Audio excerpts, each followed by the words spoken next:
Let us read for today chapter 10 of this book by J.A. Wylie, Jesuitism.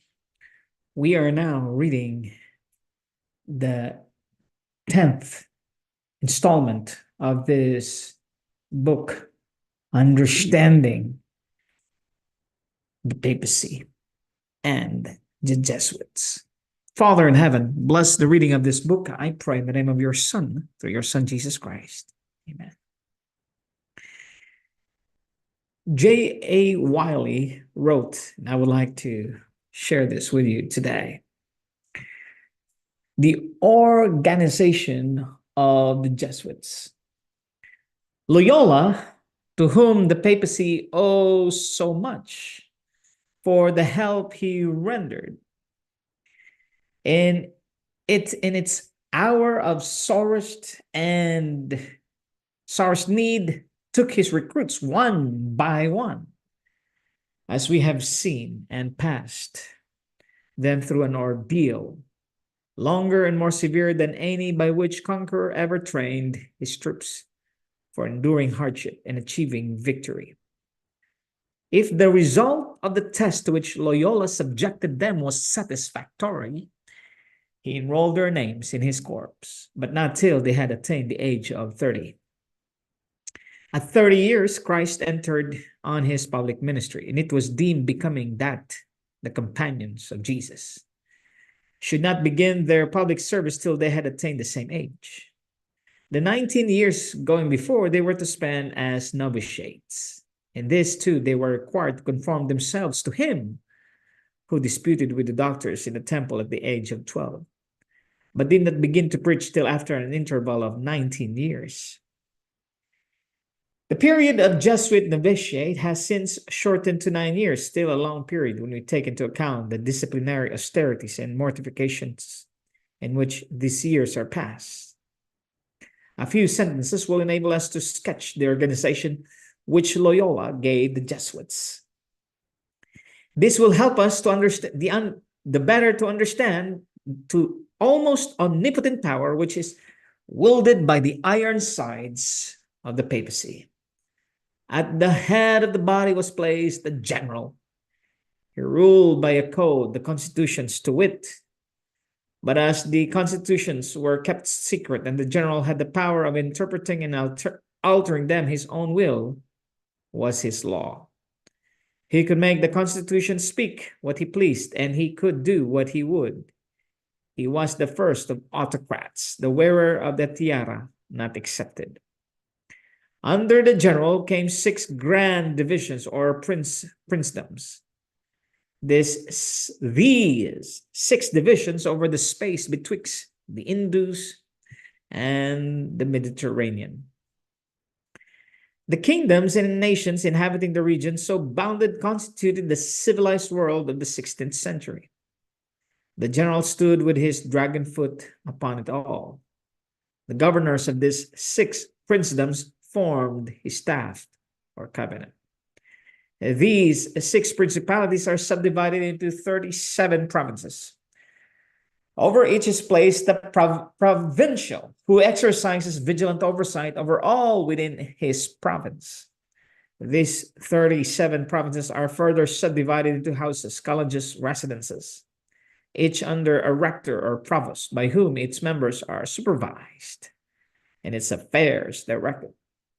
From the head downwards, the Jesuit body is a closely neat mechanism, moved by one will and working for one end. It is a mechanism which has a prodigious capacity of concentration and expansion. It can focus its power on a single country or on a single man, or spread them out over the earth and take cognizance of all human affairs. Since the first partitioning of the world by the Jesuits and the distribution of their cantonments over it, the globe has been vastly enlarged. The progress of discovery has added the magnificent realm of America on the west and the scarcely less magnificent territory of Australia on the south. And it has moreover brought nearer to us some of the remote countries of the east. The America of the red man, it is true, is older than the Jesuits.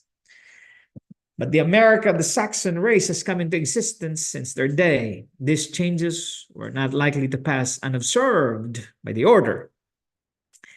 They saw in them prospective enlargements of their own empire, territories, to be subjugated and brought under the scepter of their general.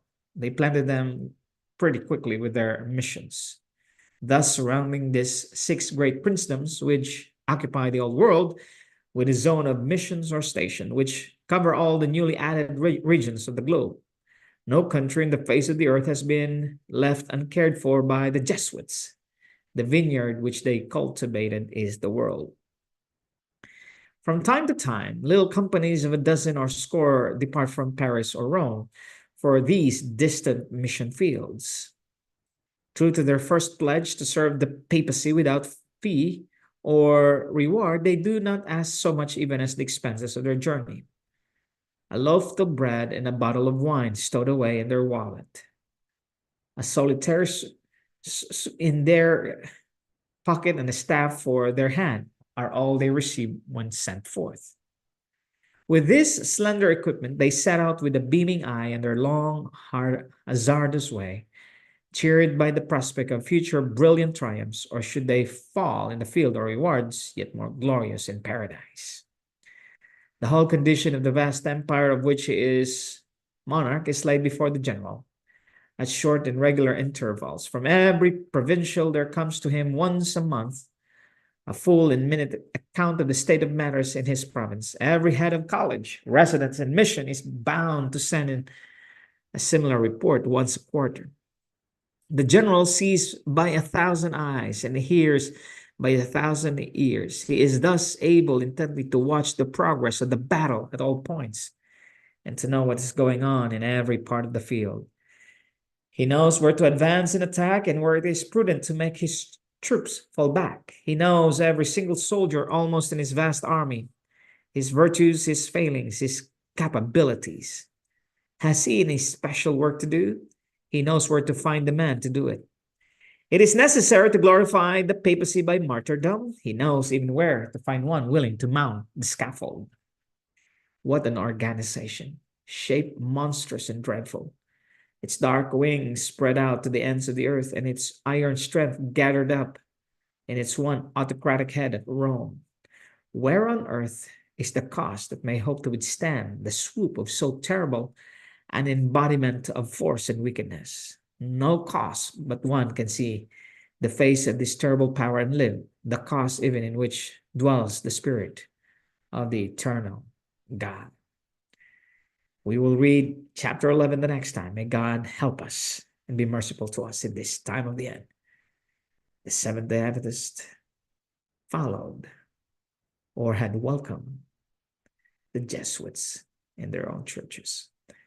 May God our Father bless you and his Son be gracious to you now and forevermore. Amen.